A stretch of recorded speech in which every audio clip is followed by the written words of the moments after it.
Hey guys, and welcome back to another episode of Out of the Box. This episode, we're going to be talking about Blake Lively and Justin Baldoni and all of their issues. Yeah, this has been taking the internet by storm recently, especially because the receipts and everything have come out. Lawyers have said statements. It's messy. So let's get into it. Just background info if you don't know what or who we are talking about. Blake Lively and Justin Baldoni were both in the movie It Ends With Us. Justin was the director and bought the rights to the book to make it a movie. And it's his entire production team and everything, right? So he's the man in charge, basically. Should be in charge. So basically they're currently in a legal dispute stemming from allegations of SA and defamation. From Blake.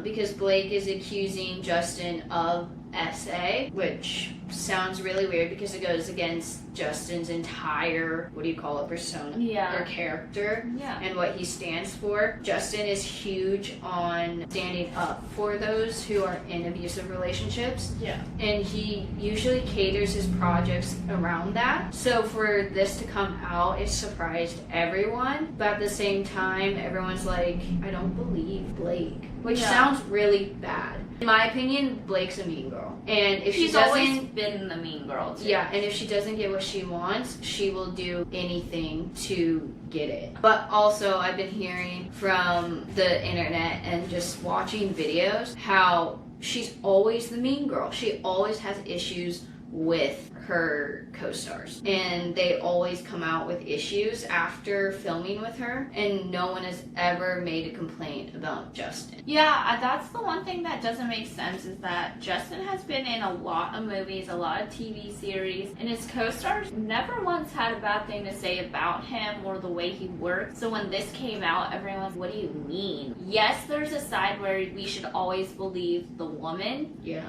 And if she's saying something like SA, like that's a very important topic and it's very serious. And so a lot of us have to be like, okay, well, she's saying it, it's true. But then there's the other side where, okay, but look who's she's pointing it toward. And if he hasn't had other complaint, is it true? When you first heard the news, what was your instant thought? I believe her, or wait, what? Or that doesn't make sense? My first reaction was, I don't what? That the way she went about it too was so wrong, because once she came out with her statement against him, everyone brought back about this movie is all about an abusive relationship. These are characters. This was a novel by Colleen Hoover. They made a movie. It's literally a play-by-play of the book. It's not she was going towards, oh, he like SA'd me, but not while we were filming the movie. See, in my honest opinion, when I first heard it, I literally said, I do not believe you. I don't. Which it's bad because usually I do, I want to hear both sides. Yeah. And my first initial reaction was, I don't believe you. But then when I kept seeing more and more stuff, because he didn't come out with the receipts yet, I was like, okay, maybe, but not really. And then when I saw his receipts, I was like, I honestly 100% don't believe you. I honestly think it's going to end up being a Johnny Depp, Amber Heard situation again. But not, it's about defamation now. It's going to be both. I don't think it's going to be about the SA at all. I think it's going to come down to it where they're just going to, Justin's going to take her to court because of the defamation.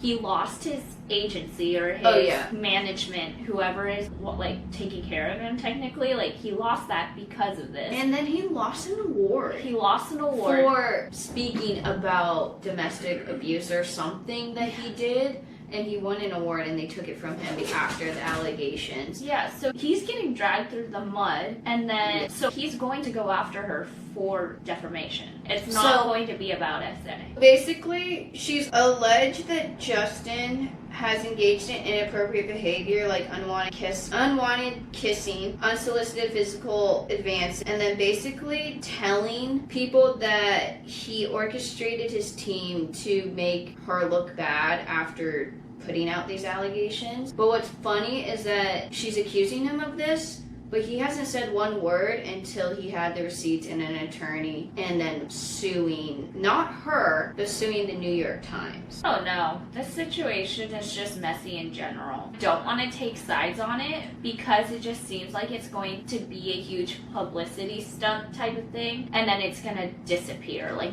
everyone's gonna stop talking about it. See, people thought it was first an initial publicity stunt because It Ends With Us didn't do as well as what they thought it would do in the box office. Yeah. Because of the way she came across Promoting promoting it. the movie. If you guys didn't see, when she was promoting this movie, she didn't even talk about the plot of the movie. She didn't talk about the characters or how she portrayed it or whatever. She talked about her hairline products. Yeah, and they went about it totally wrong, like you said. Like, she used it as her hair care promotion. She used it as she told this story as a love story, and it's not really a love story. It's more about the relationship after and how it carries through. So she used it as, oh, this is a rom-com to go with your, like, friends or spouse or whatever and enjoy it. She dressed up in her, like, flowery, like,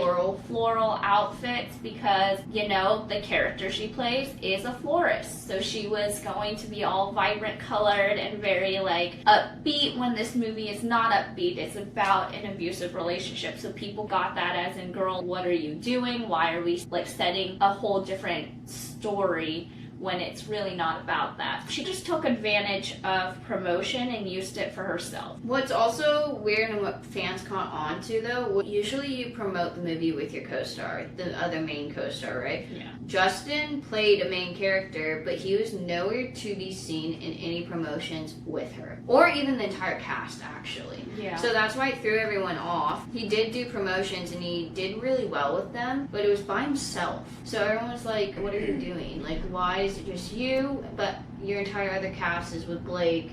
Yeah. Not even promoting the movie, really, being there. And that started the spark of frustration with the audience. Yeah. Because you would get interviews with Justin and it's going to be all serious, and if you need help, please reach out to these landlines. Yeah. It was very informative. It was very down to the point, very direct of what the movie was about, and I don't think Blake wanted that as the promotion and the storyline, because that's not going to sell at box. So yeah, and it pissed off people because those who've actually been through the experience of an abusive relationship, they're just like, why are you making it funny, happy, and when it's really supposed to be a more serious conversation and movie? And I think that's where a lot of people are taking his side, because they're going back to the interviews and going strictly to how they resonate with it, how everyone's saying, well, you see him, he's not happy, he is happy and cheerful, but he's not, like, over the top. He's very direct, and like I said, he gave out even, like, a landline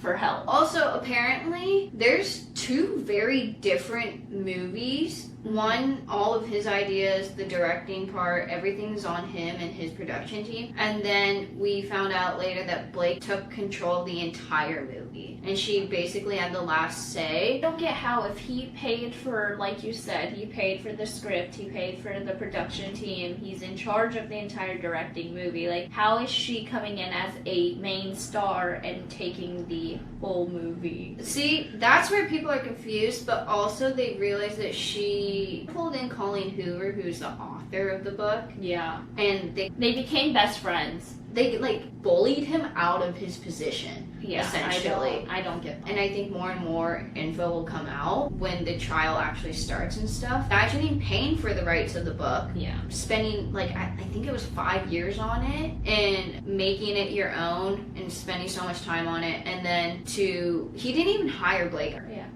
But he even was just like, one, it felt wrong off the bat because you are not young enough to be this character. And just not the right actor for it, which you, as a director, you're allowed to have your input. And I don't think she liked that she wasn't the right fit for it, but she tried to make it the right fit, and it just came off wrong. And that's horrible, because, like, at the end of the day, he's the one who's getting the backlash of this. Well, she's not even getting hurt, except the fans don't like her. He also probably spent millions of dollars just to get the rights of the book. Yeah. So Yeah, it's just sucky on all parts. yeah. So Justin's responses to the allegations, he obviously denied all of them. Yeah. And then on December 31st, right before the New Year's, he filed the $200 million lawsuit against the New York Times. He's suing the New York Times because they just took Blake's word for it. Yeah, they didn't reach out for his side or to clarify the allegation. Yeah, They just went with exactly. whoever came first. They're just like, oh, you have an allegation and we're the first publication, we're just going to throw it out there. Oh. Not, is this actually true? Let's get the other side Yeah. in his opinion and whatever. Then they mistook direct text messages from Blake and him and mixed it all up to make it look different than what it actually came across. And that's where I'm so confused on who to believe, because if it's getting passed through all these different sources and editors and stuff like that, like, it's easy to, like you say, mismatch texts to portray something else. So who's actually right unless this is coming from the trial? You are not going to have 100% proof that these are right texts. As always, make sure you like, comment, and subscribe, and we'll see you in the next episode. Bye. Bye.